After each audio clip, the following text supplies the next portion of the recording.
all my content writers used to be.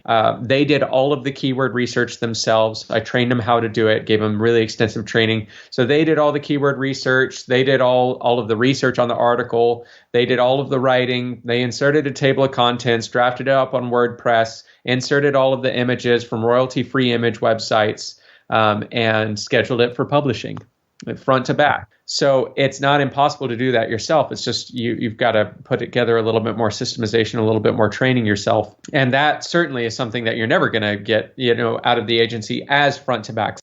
Hey guys, it's Mike from Make Time Online, and today we're joined by Ian Pribyl from the Free Internet Marketing Project.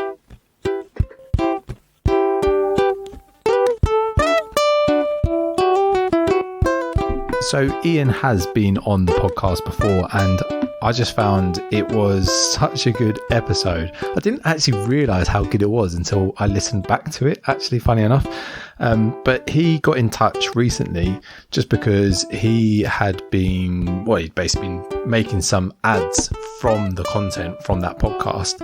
And he just kind of got in touch, and I figured it would be really good to get him back on the show and kind of dig in a bit more, because in his first chat, if you just type in Ian Pribyl, that's Pribyl, into the whatever platform you want to listen to the podcast on, you'll find his chat and just go back. It would be one of the earlier ones. It is such a good chat about how anyone can kind of get started with a internet marketing business. It pretty much gives you all the information, and which is what his whole Free Internet Marketing Project also does. And you can get that completely for free online. Just type in FIMP if you want to find out a bit more about that. And his book From Nothing, which again explains everything, is just giving away so much value, what people would charge hundreds if not thousands of dollars for in other courses and things like that. Anyway, the chat today is all about scaling. I figured it would be really good. Like I said before in the podcast, I like to get people on the show that can kind of relate to where I am as well with the whole internet marketing business and everything. And the situation I'm currently at is where I'm getting traffic to my site, but I definitely know I need to scale and monetize things a bit better. So if you're interested in hiring writers, particularly if you're looking at the difference between hiring your own writer or using like a content agency, he's got some really good thoughts and opinions on that. And just so many little useful tips as well. It's a 2-part episode, so there will be a little bit next week because it ended up being a really long one. So I just ended up splitting it into 2 parts. This one is all about outsourcing, scaling. Next week will be more about monetization, strategies, and conversions, basically. If you just want to get the main bit summarized, skip the last few minutes. I'll summarize it then. But if not, enjoy this one, guys. So Ian, can you tell me, well, we were just having a bit of a chat there. Can you just tell me a bit more about how a site started to die? Like once you stopped giving it momentum and stuff, can you just give me an example of a time when that happened? Yes, absolutely. So the first time it happened, sadly, this shouldn't have happened multiple times, but the first time it happened was when I started my journey in this industry when I was 16 years old and beat my head against a wall for about 3 years before I finally broke through, so to speak, and started being really profitable. And as a 19-year-old I had a site that was making between $2,500 and $3,000 a month, which of course was, especially not coming from money, was quite a bit of money for me. And then I decided to go back to college. And I went back to college and, of course, got wrapped up in coursework and got wrapped up in social life and went to a public university. So probably did a lot more drinking than I should have done. And, was just enjoying, this incredible passive income I'd read so much about online. Yeah. And yeah, it doesn't work that way. Over the 2 or 3 years that between when I restarted college and when I graduated, slowly but surely that website just went down and down, just slowly died. I mean, if you pulled up the Google Analytics on the site, you would be able to see over that 3 year span a very distinct pattern of that traffic slowly going down, down, down. And this was back in like 2010 or 2011 when Google was even less aggressive about these things and less focused on how recent and updated content was. And so that's certainly one instance where the first instance, I should say, where it happened to me. And then even later in my career, I've had websites where I just build them up because they were interests of mine. They were really exciting to me at the time, and they started to get some traction, and they're getting a couple hundred or 300 or 400 visitors a day. So they're really showing those signs of wanting to be a very successful website. But for whatever reason, I was too busy. I was too occupied with other projects. I moved on to some other shiny object because that was a huge weakness of mine for many years. And looking over those analytics, you'd see the same thing for over the course of a year, 2 years, 3 years without content. You'll slowly see that traffic begin to die down.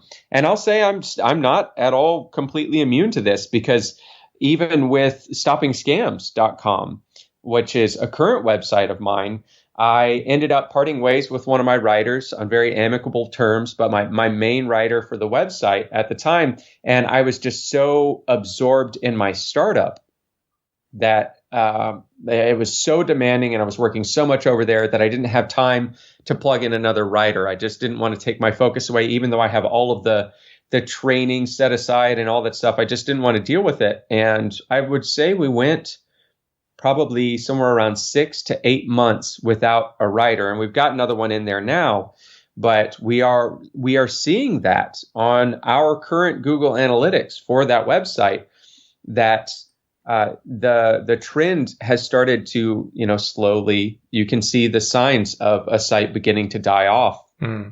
And I'm not too panicked by that, because I know now that we have a full-time writer in place, we're putting out really high quality content there again. It will reverse the trend, but that's the scary thing. Of course, once you begin to see that trend, you have to understand you've got a several month journey ahead. It's not like you start publishing content again and boom, you're back. It takes just as long to reverse that trend as it took that trend to start. Yeah. So I think long answer, but I hope that's insightful. Yeah, no, that's a really good answer, actually. You've given a few examples, which is amazing.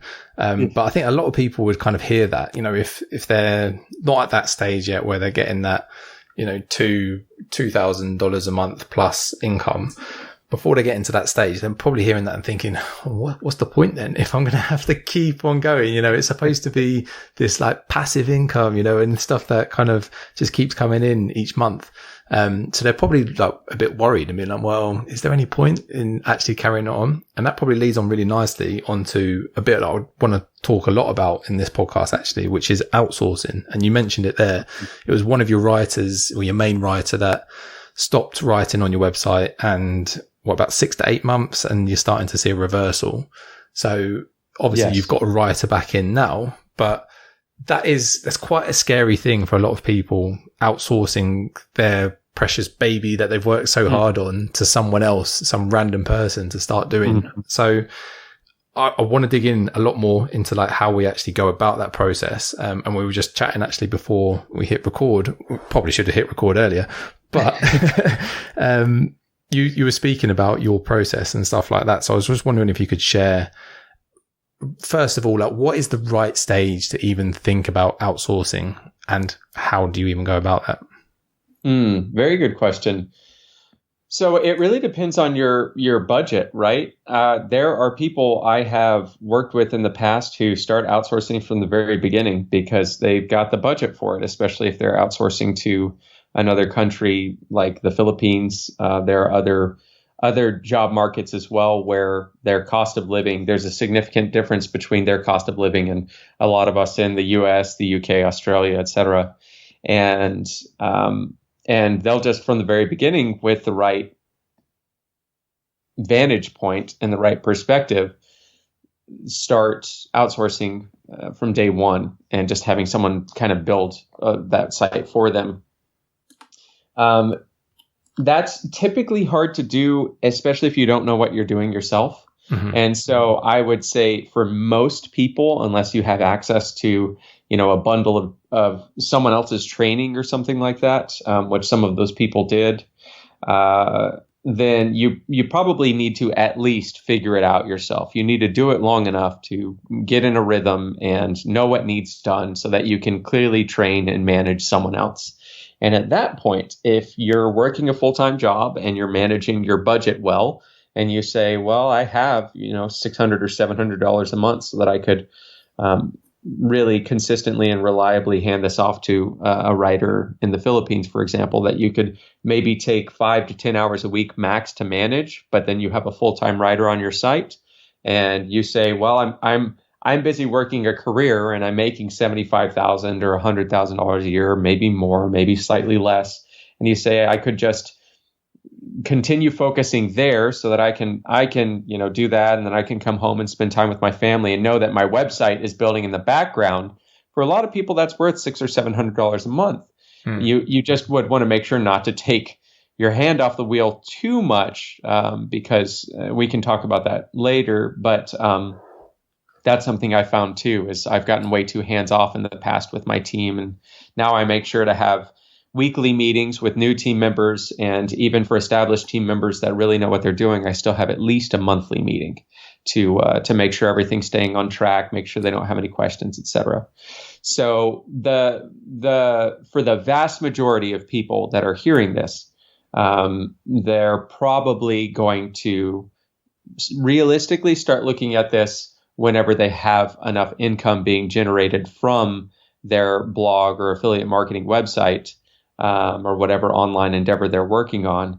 And they're going to wait until they get enough revenue coming in that they can at least bring that person on and still be break even. They don't have a higher burn rate than they have revenue. Yeah. And I would say that's certainly, in my opinion, the latest you should think about doing that, because as tempting as it is to want to, you go all this way and you push so hard. And I know what you said earlier, absolutely right. There are going to be people that hear this and they go, well, what the heck is the point then? What am I doing? You push so hard and you start getting that income. And what you really will want to do is just enjoy that income, because it's cool. It is so cool to have an online business that's generating some form of income, because you pushed so hard, you dreamed about it for so long, and here you are. And here I am now telling you, okay, take all of that fun and just swallow it. Just stuff it deep down and turn it into hatred so that you can go and instead of spending it on yourself and maybe getting a new car or something with the $500 a month your website's creating, and really enjoying that money, you're now being told the best thing to do, the most responsible thing to do, if you want a long-term career in this industry, is to reinvest that into your first team member. And probably that team member, for most people running blogs, is going to be a content writer. Yeah. And the reason I say to do that is because then you can continue focusing on that business and doing everything you're doing. You can continue writing articles, but more importantly, you can then shift your focus to things like monetization, looking at your analytics and finding out what your highest traffic landing pages are, and find out what your highest value pages are, and making sure those landing pages are funneling over correctly. They're converting correctly, from that landing page that maybe doesn't make you a whole lot of money, but making sure people are trickling over at a high percentage into the pages you want them to see on your website, because they actually make you money. You can shift your focus and your hours to things that are much higher leverage opportunities in your business, and a much better use of your personal time, rather than just continuing to write content that realistically you can get off of your plate for $4 or $5 an hour.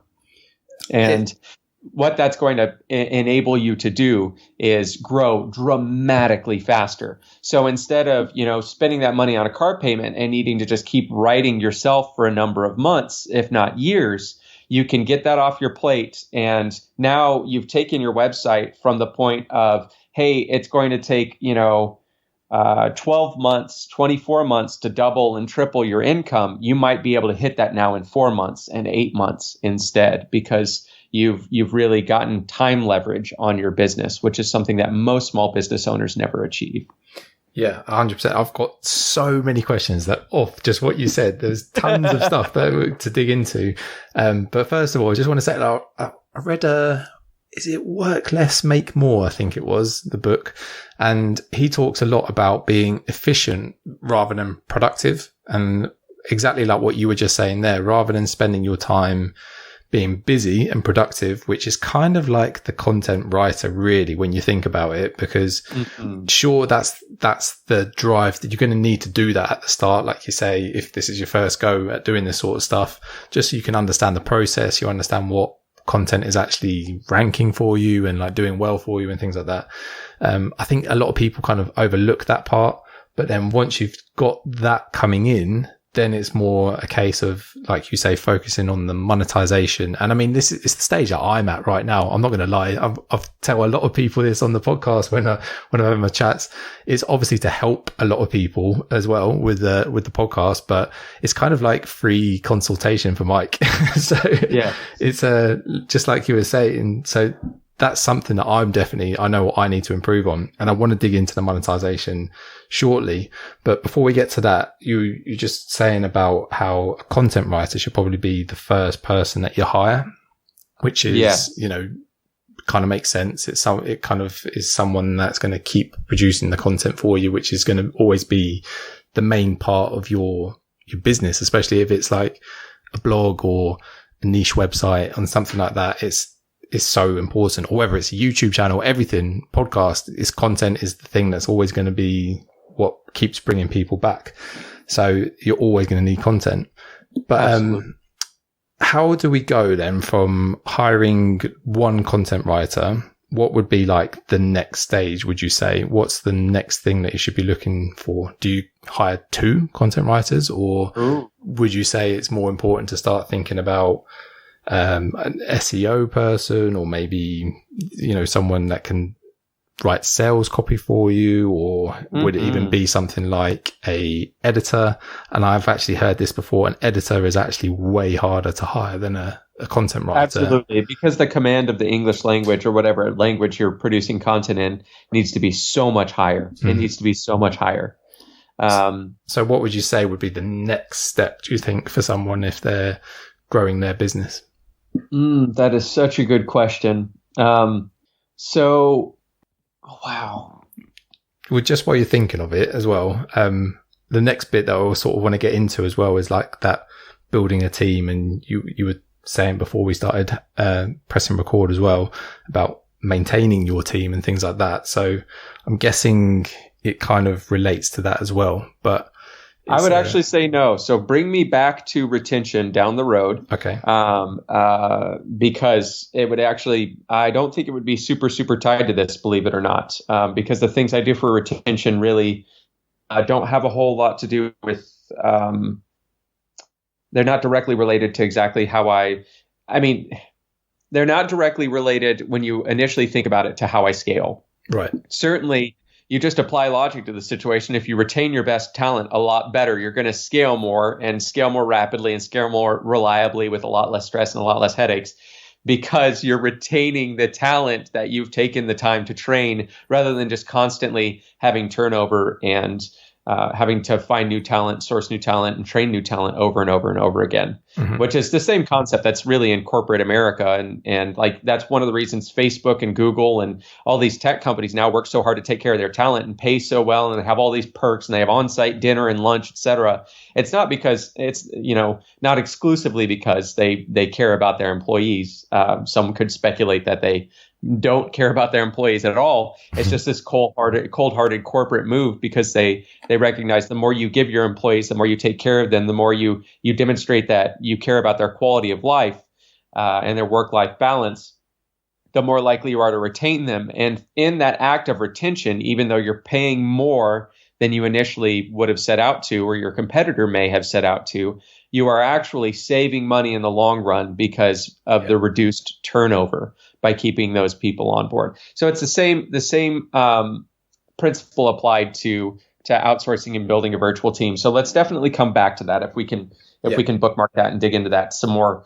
When it comes to it, one of the challenges to answering this question is or specifically answering the question about what should your next hire be, is because it's gonna be very different for not only each business model, but also it's going to be different for every person depending on what they moved into in their own business, because that's what interested them, and that's where they saw the most opportunity for growth. So, for example, if I didn't move into the data side and the conversion optimization side of my business after I started hiring writers, then that absolutely would have been the side that I would have needed to, kind of the little Dutch boy that would have needed to go plug the hole in the dam there, because that once you've kind of started to scale your business, that is a huge leverage point in any online business. I don't care what you're selling, whether it's digital, whether it's physical, whether it's yours, whether it's someone else's. If you're not paying attention to conversion optimization and what your traffic's doing on your site, you are losing a ton of money if you're not getting really deep into that. So I feel like I just preached a little bit and bashed a bunch of people, because I see it all the time in this industry. And I've seen it many times over the years where I will be working on a website and I will have, I'll be at a conference or something with a kind of a colleague, a counterpart in the industry, oftentimes a friend, and we'll be talking shop, and their website will have 5 times the traffic of mine, but we're making the same amount of money or close to the same amount of money because I'm so much more focused on conversion optimization. Yeah. I mean, so that is, I'm going to hold my hands up straight away. This is 100%. It sounds like you're talking about me because that's exactly how I feel right now. Like, I'm starting to get pretty good traffic, 2 different websites, and I know I'm not making the money that I should be making. And, Make Time Online by itself is getting upwards of, 50,000 sessions just from SEO. So fantastic. It's that with those kind of numbers and things that I've heard from other people, it should definitely be doing better than it is. But like I was saying to you before as well, a big focus of Make Time Online is not necessarily always the monetization. It's also to help people as much as possible. And then it's the other projects that I want to be putting my time into to make the money and stuff. So yeah, anyway, sidetrack. No, and absolutely. And, something that I would, challenge you on there too is let's certainly have a private chat or something if we need to. But I would challenge you also to recognize that I've learned this the hard way through all of the free online education I've done in this industry. You also have to recognize that revenue is lifeblood for your purpose and for your mission. And I feel like for too long, especially on the marketing side of the things I do, the marketing education side, I have gone underpaid in my mind for the in my mind under the guise of altruism, not the guys publicly, but the guys to myself. I've been able to tell myself, well, I'm making less money because I'm doing good work for other people. And those things should not be mutually exclusive. Certainly, if you're getting the traffic and the traffic is hungry for a solution, you should have no qualms or no guilt about directing them to a good solution where they're going to be well taken care of and getting compensated for making that connection as an affiliate or, eventually in your own products, because it's what's best for them. And it's also what's best for you and your mission. And it will fuel the mission and allow you to scale and do more, if nothing else. So I'll get off that box. Powerful words, Ian. No, it's words I need to hear as well. So thank you. Well, of course, and you do great work, and I mean, you extract so much value out of your interviews. I can tell you because, I kind of wake up from the trance after we get off these calls, and I hear it back later, and I go, "Oh, holy crap! Wow, we really talked about some high value stuff." So certainly, you should be getting compensated for the contribution you're making to the community.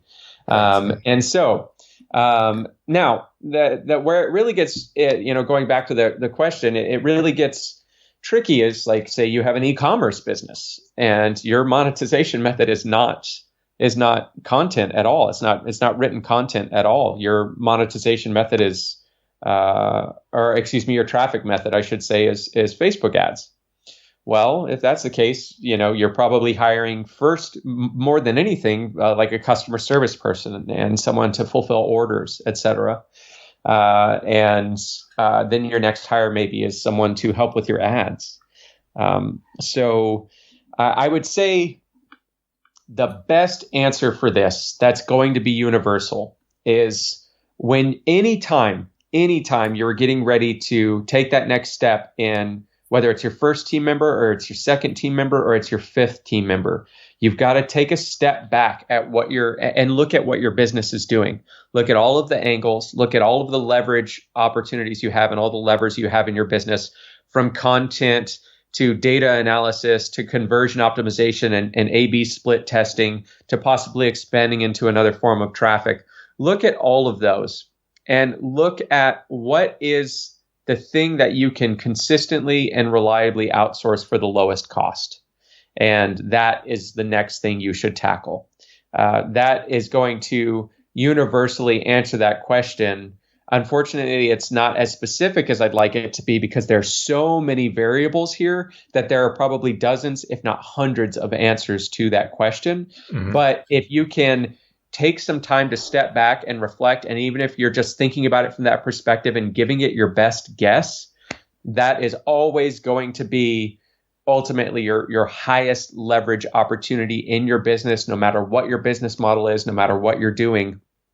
What your monetization method is, whether you're selling your own products or someone else's products, that is always going to be the biggest opportunity in your business for bringing on another team member. Yeah. And I think someone said to me actually as well before I hired my writer that I currently have, they also said, well, at the end of the day, you can always like let them go, sort of thing. It's not like it's a lifelong contract or whatever. And obviously you want it to be, and you want to bring in the best person possible, and you want to have a long-term relationship and, really help them. But it doesn't have to be like this legally binding thing, which actually kind of leads on to the next question, which is, what kind of legal things do you need in place to hire someone, like contracts and things like that? And how long would you normally give them on the contract and things to kind of test the waters and everything like that? Very interesting question. I think this varies a lot culturally, because in the United States, the land of the free, we basically fire anyone in a lot of states whenever we want without any obligation, But I was just talking to my old college roommate in Germany, who his fiance is working for a firm, and she, is in kind of a probationary period where right now I think they only need to give each other 2 weeks notice if they're going to terminate the employment contract. But once she crosses a certain threshold, according to the government, they are required to give each other, I think, 3 months notice. And yeah. I think that's stuff like that's more common outside of the United States. And so I'm not super well versed on what those employment relationships typically look like. Of course, I have to say before I talk anything legal that I'm not a legal professional, and nothing I say should be taken as legal advice. You should consult with an attorney, especially if for no other reason than the geographic differences. But I also know that a lot of employment law that may apply to who I would hire in the United States doesn't necessarily apply to outsourcing abroad. Yeah. And so that being said, that's the kind of legal perspective there. Something I will say that I do, and I'm very diligent about, with anyone who's doing any form of creative work, a lot of people don't realize, and again, this is going to vary a lot region to region, but my understanding and interpretation in the United States is the copyright holder is, whenever someone does some form of graphic design for you or they write something for you, technically the person who wrote it is the copyright holder, even if you are paying them in an employee-employer relationship or a contractor relationship, technically you as the business owner don't own that copyright unless you have something in place that is a copyright assignment from that team member to you as the business owner or your business as an entity. Yeah. So that's a vulnerability that I don't think is going to come up super often. I don't, hopefully your team members aren't going around filing DMCA takedown notices because they feel like you own the content on your side after you no longer employ them. Yeah. But technically that is a vulnerability that I think most website owners aren't at all aware of. And so anytime I've had something that I was going to go, try to go really public with, whether it's launching a bunch of ads or manufacturing something, I have made sure that I get those copyright disclosures. But you should really be making sure that you're doing it, or the copyright assignments, I should say. You should really make sure you're doing that as a blogger or website owner of any kind as well. Yeah.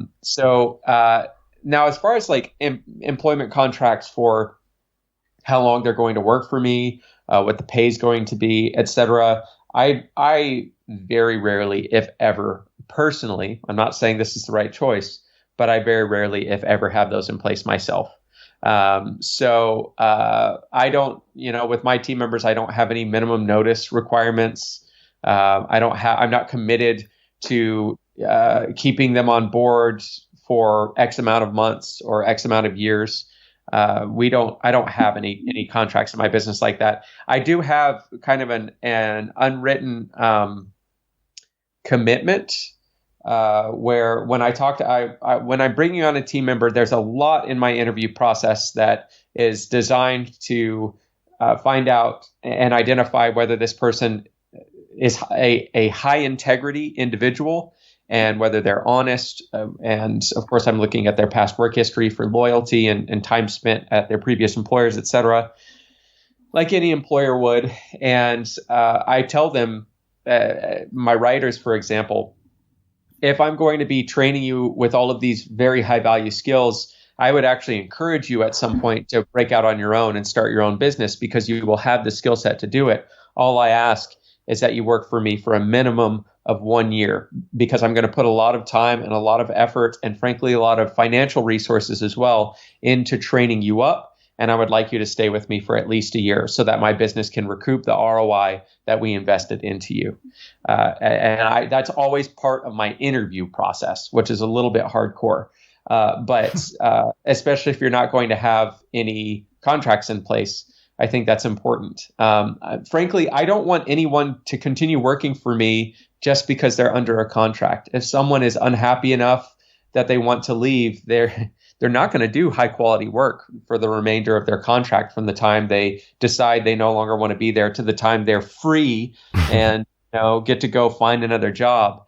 So personally, in that sense, I'm not sure how much I buy into contracts. Yeah. Because and also certainly there's, I guess to a degree, there's an ethical element there that's probably worth discussing, but would take us down a whole other rabbit hole of kind of having another human signed into an obligation for their life that I'm just not sure employers frankly should have that level of control over people. Other human beings with a life. So not to knock anyone who does it by any means. This is just the style that I've come to over the years, and I just try to make sure that I am supportive enough and provide enough quality of life and enough perks, etc., and just have a good enough relationship with my team members that I retain talent without any obligation to stay with me because we have a piece of paper that, especially due to the differences in international law, probably wouldn't even be valid. Yeah. And certainly true. If it's valid, I'm probably not going to take them to Filipino court, or they're not going to show up to court in the United States. So at that point, it's all just an illusion anyway. So yeah. I'll just stick to my style of keeping it to an upfront verbal commitment and making sure I'm hiring people of high integrity.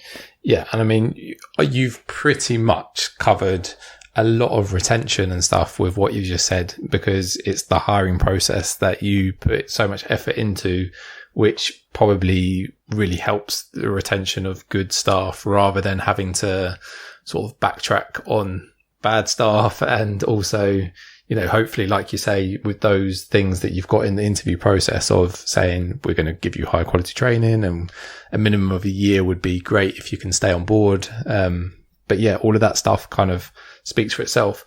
And I know we're not going to be able to dig into it too much because it would just probably be a whole podcast in itself. But I would love to know a little bit more about like your hiring process. And I think you said before the chat that you've actually got a book that's coming out. Is that right? Yes. I don't know when it'll come out, but we're still in the planning stages. We're still outlining everything that we want to put into it. So it'll probably at least be a few months. But yes, we are going to release a really, really, really high quality book on not only the outsourcing process and how to do that dependably, especially abroad, because that's where things begin to get a lot more complicated, because then you're working in cultural differences and you really have to have things worked into your interview process to catch things that you wouldn't catch otherwise. You would catch them if you were interviewing a person in person, but you get a lot fewer data points when you are interviewing someone abroad and remotely. And so, yes, we will end up ultimately putting that all together and releasing it. But like I said, right now, it's still a little bit in the planning and outlining stages. Yeah. But I think it's another way that we can, through our brand, put something out there that's of immense value that will crush courses on outsourcing that are $1,000 or $2,000. And it's just going to be there in a book, for $10, $20. So how seriously people take it is up to them. But yeah, so I guess forgive me if I've lost track of the question somewhere in there, but yeah, I was just saying if you could give us a bit of an insight. Like obviously you've kind of touched the hiring process. Yeah, the hiring process. You obviously go for Philippines. You kind of mentioned that quite a lot already. How and we spoke about it before as well. It just kind of makes real sense, and typically it's a bit of a stereotype, I guess, but typically their English is very good, and they seem to be very like honest and have high integrity, like you kind of spoke about already.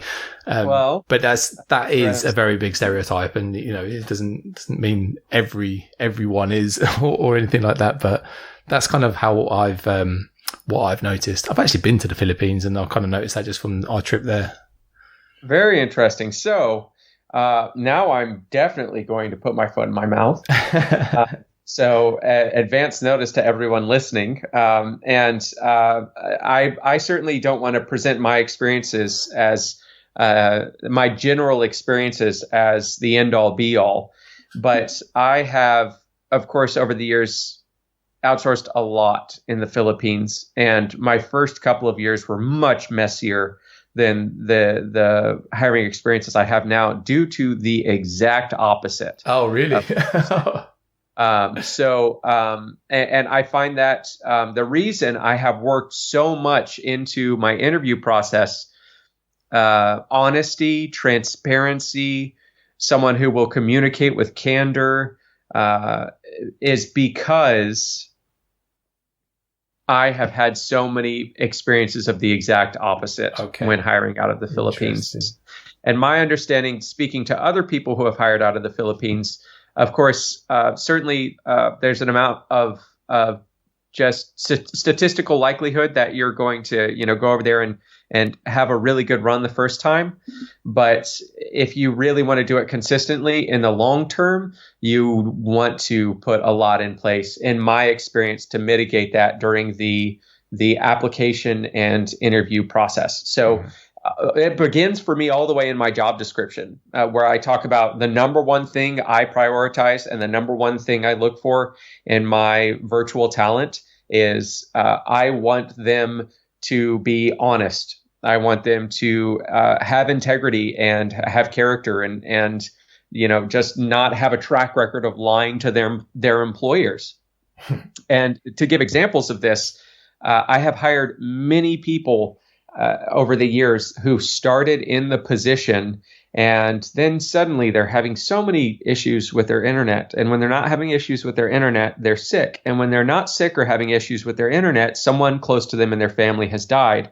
And they're only working about 50% of the time that they were hired for, because they are constantly having some sort of conflict that is being presented to me as preventing them from working.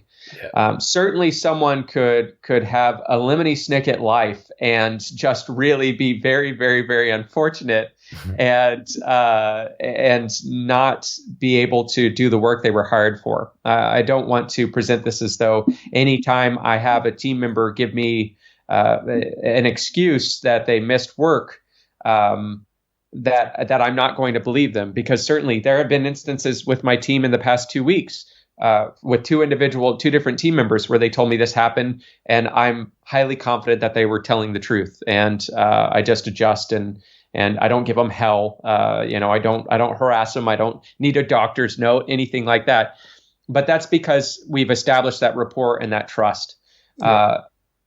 The telltale signs for me personally of someone just making an excuse and not being a valid excuse, especially when working with the talent I've worked with out of the Philippines, personally, again, personal experiences, anecdotal, take them for what they're worth, are consistently the excuse will come after the absence. So whenever it's getting to the point that I may notice that their hours that they logged were lower than they were supposed to be, their output is lower than it was supposed to be, or I've been trying to get in touch with them for 2 or 3 days and I have not heard from them because they've just ghosted me. And now I'm getting I was sick, or, oh, my internet went out. Because what you'll find with your honest team members is they almost always have at least a cell phone connection where they can drop you a message on WhatsApp or shoot you a quick email to say, hey, I'm going through this right now. I don't know when it's going to be resolved, but I'm working on it. And then you know to anticipate that absence. There's a big difference between the two. So I'm significantly more likely, if not guaranteed, to believe the team member who gives me notice up front and lets me know as soon as there's a problem, versus someone who is saying after the fact, yeah, oh, I missed work because I was visiting my aunt at the hospital. I missed work because I was sick. I was admitted to the hospital myself. I've even had team members go far above and beyond what I actually need personally. I've had team members shoot me images of like the IV connected to their arm in the hospital bed because, that's the kind of thing their previous employer would have required. And I've just, this person has worked for me for 2 years. If they tell me they had to go to the hospital, I don't need picture evidence. I don't need photographic evidence that they're actually in the hospital. Yeah. So in my hiring process, in my interview process, I definitely make very clear up front that I'm looking for honesty above all else. I value honesty above all else. I even, as I go through the interview process and I ask questions, I absolutely, in my email interviews as well as my video interviews, I look for those things as well. And I ask them difficult questions, especially when I have them on camera and I can see their reactions. I ask them things like, have you ever been let go from a position because you missed work without notice, or because you just weren't doing the amount of work you were hired for, because you missed work without telling anyone in advance, et cetera. Because the vast majority of people, unfortunately, it's not foolproof, but if they're lying to you, it's probably going to be somewhat visually evident if you're observing in a video interview if someone's answering those questions. And then in addition to that, I've also started checking references as well. I get 2 personal references and 2 professional references from everyone before they begin working for me now. Cool. Because I think that gives you a very strong track record as well, and is evidence and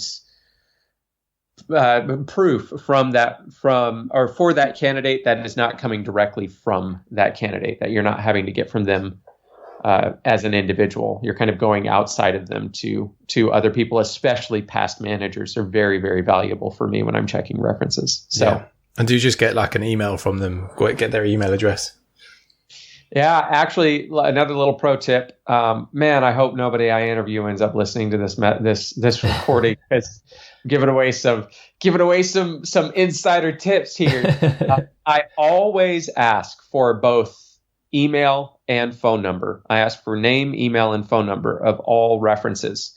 And I have no intention of checking the phone number. I have no intention of calling someone in the Philippines.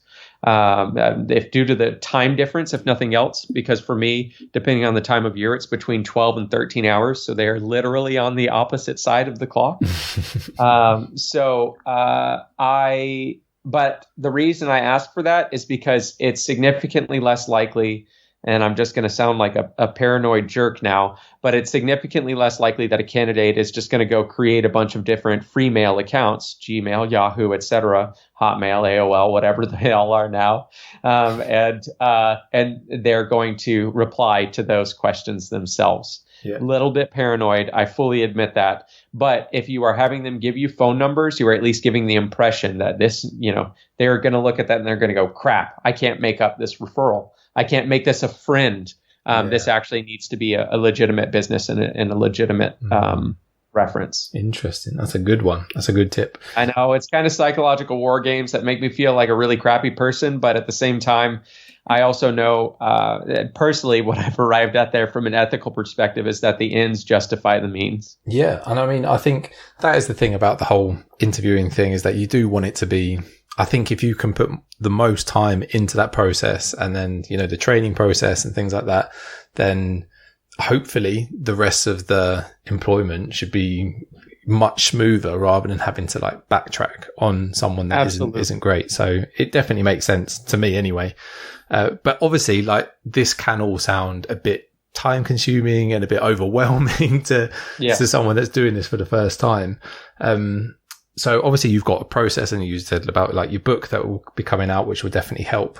But, how do you actually then go about like staying in contact with them and just liaising with your team members? Do you use something like Slack and there's all these different programs, or do you have your own type of software to kind of deal with that stuff? Yeah, I'm actually remarkably unsophisticated, and I just like anything else in my business, I will probably iterate to integrate a lot more solutions like that in the future. Mm-hmm. That is the most startup founder sentence I have ever said in my life. Iterate brilliant. To integrate. You can tell you're in the middle of doing some serious startup stuff in a moment. Yes, I know. I'll be dropping synergy colloquialisms in no time.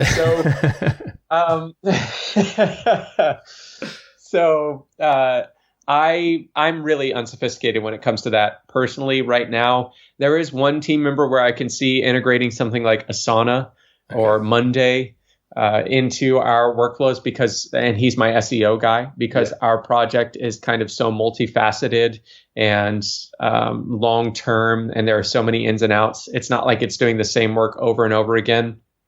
There's a lot going on there. Mm-hmm.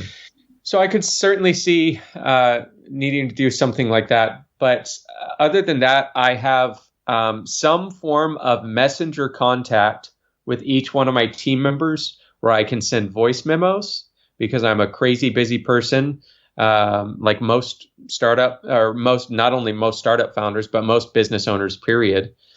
And I do not want to be stuck communicating, with all of my 8 or 9 team members, virtual team members, through email only or text message only or Facebook Messenger only.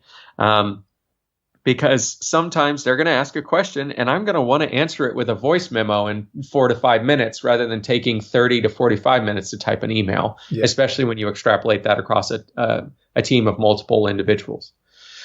So that's one thing I do. Everyone always has access to me. I always make perfectly clear to all of my team members, if you need anything, contact me.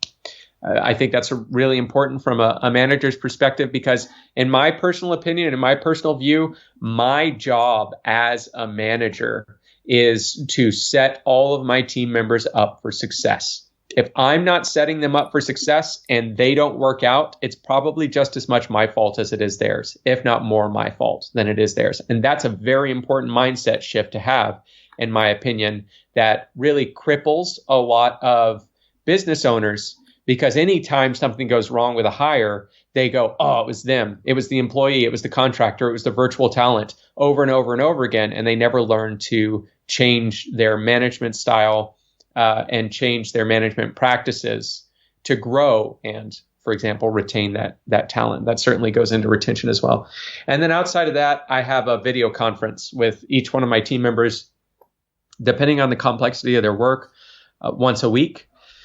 Especially when they're new, I will set time to meet with them once a week. And that can be a little bit daunting. And especially when you have multiple team members, you start to look at your week and you go, man, I'm losing 8 hours a week.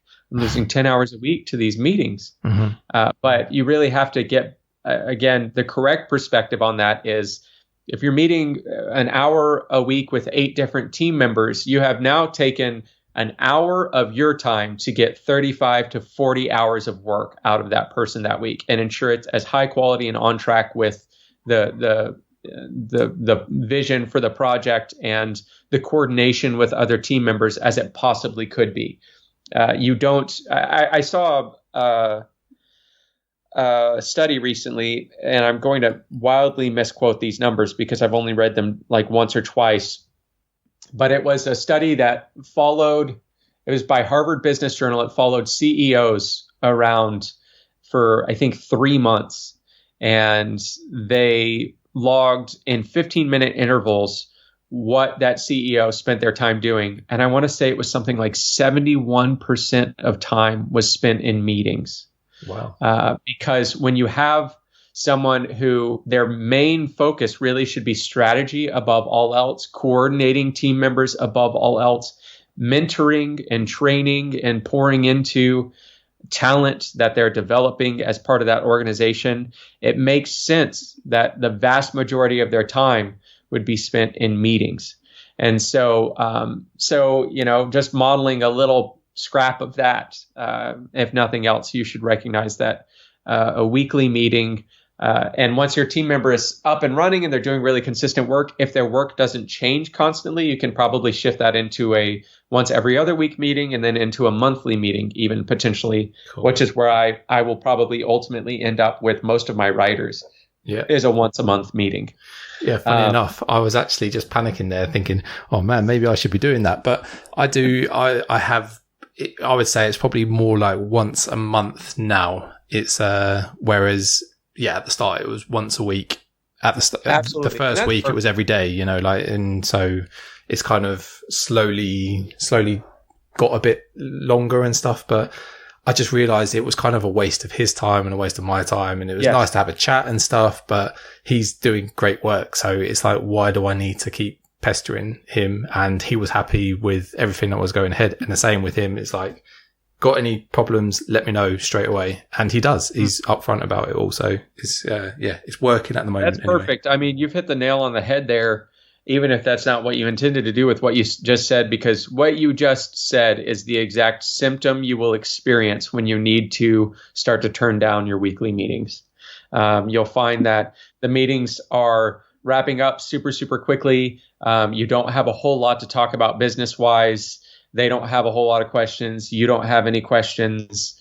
And you're just kind of, it's not a productive meeting, frankly, at that point, not from a business perspective. So you certainly, when you start experiencing that is when okay, I've got a more time between our meetings. It's good to know. Anyway, right.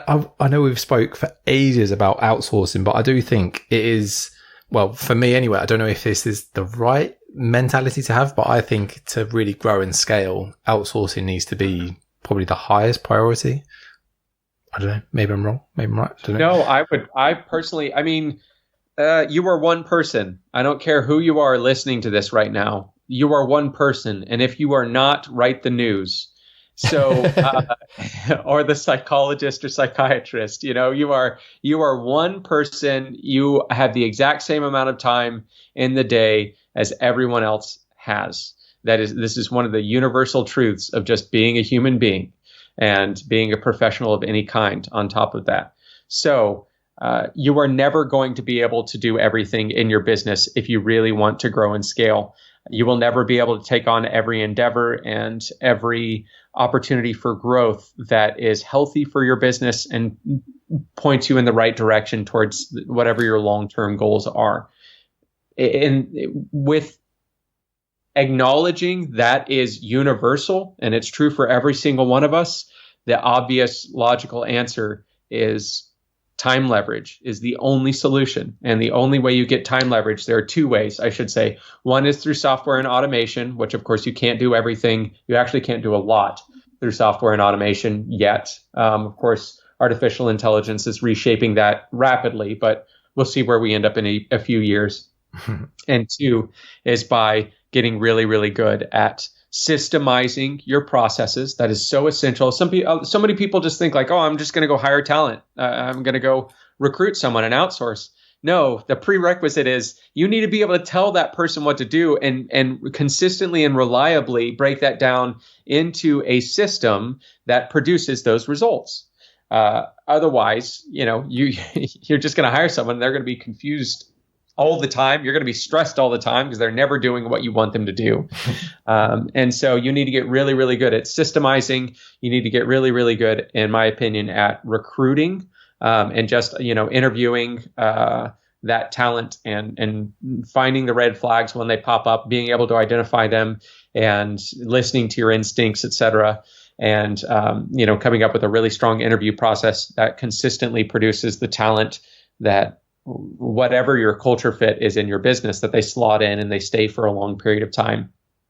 And then, of course, retaining that talent, managing that talent, training that talent, even using the systems you've put in place. All of that is what adds up to time leverage. And ultimately, time leverage is what helps any business hit the hockey puck growth curve. Otherwise, you're always going to be linear.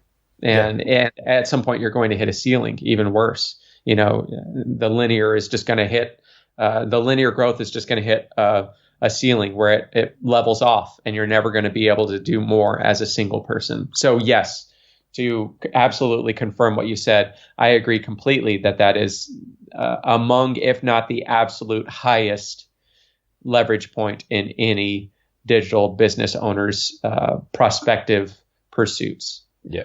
No, I think that's absolutely 100% spot on, really. But yeah, anyway, we've covered outsourcing. I definitely want to just dive into a little bit. I know this has already been quite long, so I'm very aware of your time as well because you're busy this week. No, you're good.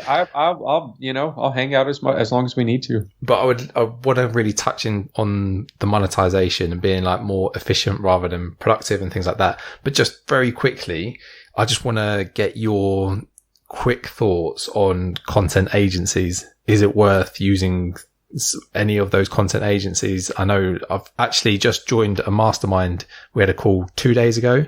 Everyone's really highly driven. There's only 4 of us. They're all really good people in there and everything. And people are talking about content agencies and someone I think mentioned an agency that does 6 cents per word is how they base their fees and things like that. So, they can get 10,000 words a month for $600 or something. And, they do the keyword research. They do they basically do everything, which does sound quite impressive. And I was like, that sounds interesting. I'll have to look into that, but I just wondered your thoughts on using an agency like that. Very good question. I think it really comes down to if you can be really self-aware and honest with yourself and you look at it and you go, realistically, I am not going to be a person who is going to enjoy or be good at potentially systemizing my business myself and training someone else and recruiting that talent and managing that relationship. You look at all that and you go, there's just no way I'm going to be able to do that consistently. And I don't want to acquire that skill set.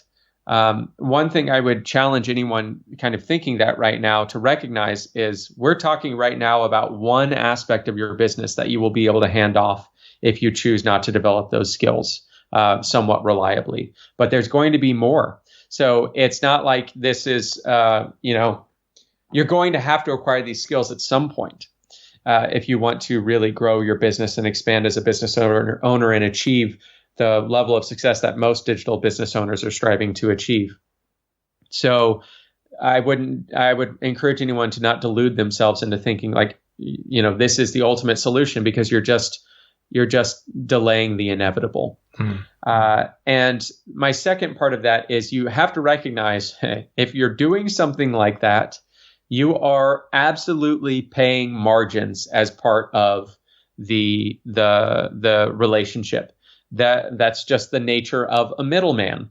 A middleman is always going to need to mark it up. So what you're dealing with is someone who has gotten really good at these things on the other side. They've assembled a team, and they're probably making somewhere between 50 and 100% margins on everything that you buy from them. Yeah. And on top of that, you're going to have significantly less control over the quality or the feedback loop and the direction of the content, et cetera.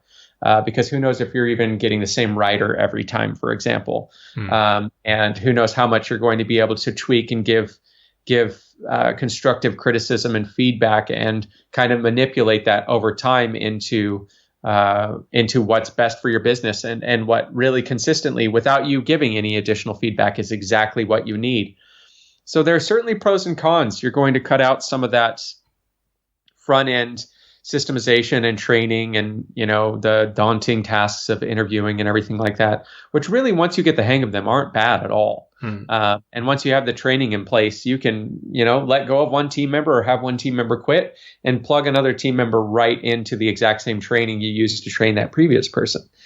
But I would say, can it be a solution? Yes. Would it be my solution? No, because I recognize, I'm going to get the lowest cost if I do that myself, and that is what's best for my business long term.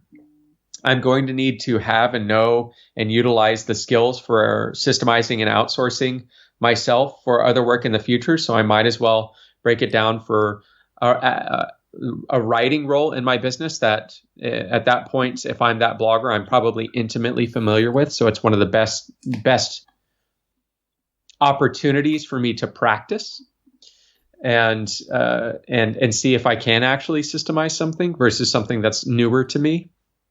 Yeah. And I also, if I'm going that route versus hiring the person myself, I'm going to have to recognize, of course, not only am I paying some form of margin between 50 to 100% what I 100% more than I would have been paying if I had just sourced this talent myself. But in addition to that, I'm probably going to have dramatically less control over what the initial output looks like. And of course, that has a very large impact on how much work you have to do to that content as a business owner afterwards. And not to mention, you could do things like, if you were hiring the writer yourself, not only would they create the content, but you can also then teach them how to upload it to WordPress, how to insert images, how to insert internal links, how to insert a table of contents, etc., and just have it all done for you. Yeah. Because certainly I've had content writers in the past that all my content writers used to be. They did all of the keyword research themselves. I trained them how to do it, gave them really extensive training. So they did all the keyword research. They did all of the research on the article. They did all of the writing. They inserted a table of contents, drafted it up on WordPress, inserted all of the images from royalty-free image websites, and scheduled it for publishing, front to back. So it's not impossible to do that yourself. It's just you've got to put together a little bit more systemization, a little bit more training yourself. And that certainly is something that you're never going to get, out of the agency as front to back. Like you said, yes, they may do the keyword research. How good is that keyword research? And how much control do you have over that is one question as well, which you can control a lot more if you are managing that team member yourself as, their only employer. Same thing with content. Is it consistently coming back in the style and in the depth, and how extensive is the research for that content versus what you might want in your own business? So yes, it sounds like a somewhat viable shortcut, but as with any shortcut in this industry, you probably want to be really honest with yourself about some of the potential shortcomings of that relationship as well. Yeah, no, I totally agree as well, actually. And just what you said there, just re-emphasize some of the things that I was thinking in my head. And I think that is spot on, actually. And like you say, it's the skill of hiring and actually going through that process and interviewing and things like that, which you will just be bypassing, and you're going to need that at some stage for other things anyway. So yeah, I totally think that you may as well just bite the bullet and do it yourself. Sorry to cut you off there. I know you're kind of just getting into the chat. There's more coming next week, so definitely check out the podcast next week, which is all about conversions and specifically monetizing your sites. So I'm sure a lot of people are going to be interested in that as well. But I just wanted to summarize some of the key takeaways that I took from this chat, just so it could maybe help you as well, just absorb this a little bit better. So number one is the first person you should probably look to hire is a content writer. If your website is based on getting SEO, search engine optimization, traffic from Google and things like that, especially if you're using that as your main method of traffic, then you 100% want a content writer as soon as possible. And, you know, he went into so much detail about how to actually do that and different ways of doing it as well. Number two is that your next hire is going to be dependent on your business, really. It depends on if you are creating your own products or services and things like that, or if you're really just kind of going down the affiliate marketing route. So it does kind of depend. But what he kind of said is to try and work out what is going to be like the best bang for your buck. So rather than just hiring another writer, maybe that it could actually be something that's a little bit more important. You know, maybe it's someone that's designing pins for Pinterest or Pinterest marketing, or maybe there's another side of things where you're starting to see that's making money. And that's where it's probably a good idea to try and hire someone into as well. Number three is he talks about a lot about content agencies compared to hiring your own writer. And we talked about hiring writers from the Philippines. Onlinejobs.ph, I think, is the site that I use to hire my writer. And I know Ian has used quite a lot. The thing that I thought was really interesting is that it is a solution for some people, and it may be a great way to kind of like boost your posts initially, but at some point you are going to have to hire people. You're going to have to hire people to do different things, whether it's a virtual assistant, you know, someone that can check your emails and things like that. Whether it is a copywriter, whether it is hiring another writer or someone that's editing your work. There's so many different sort of hires that you're going to eventually have to do if you're planning on turning this into a full-time online business sort of thing. So it's just something to bear in mind. But it is. You do have to be careful with content agencies. They basically are going to charge a premium. Number four is that he always looks for people with high integrity and honesty from his interview process more than anything else. Those are the two things that he's always looking for when he's hiring people. Someone that can be honest up front.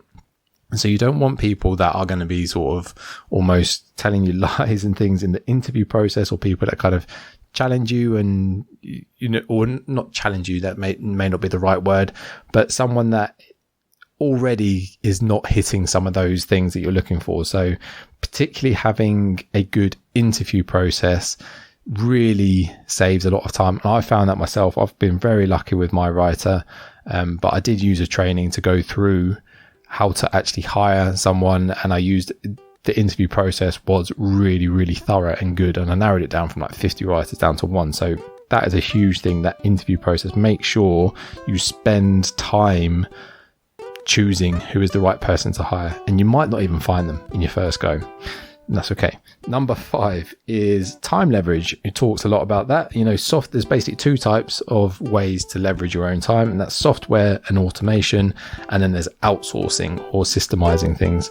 And we spoke a lot about outsourcing and systemizing things, but there may well be a tool or piece of software that can do something that you need to be done before you even have to think about hiring someone. So definitely do make sure that it is a necessary hire. You don't want to just be like hiring someone for a position that is maybe not even going to produce you any income or actually be any use for your overall business. Anyway, guys, I'm going to stop rambling. If you do want to get in contact with Ian, you can contact him on fromnothing.com, which is his book, or Ian Pribyl, which is Pribyl.com. And you can also, he even left his email address at the end of the chat next week, which is ian@stoppingscams.com. Thanks for listening in to this episode of Make Time Online. Be sure to subscribe to our podcast so you don't miss any future episodes. And please take a moment to write a review for our podcast in the App Store. Keep changing for the better, guys. Take care.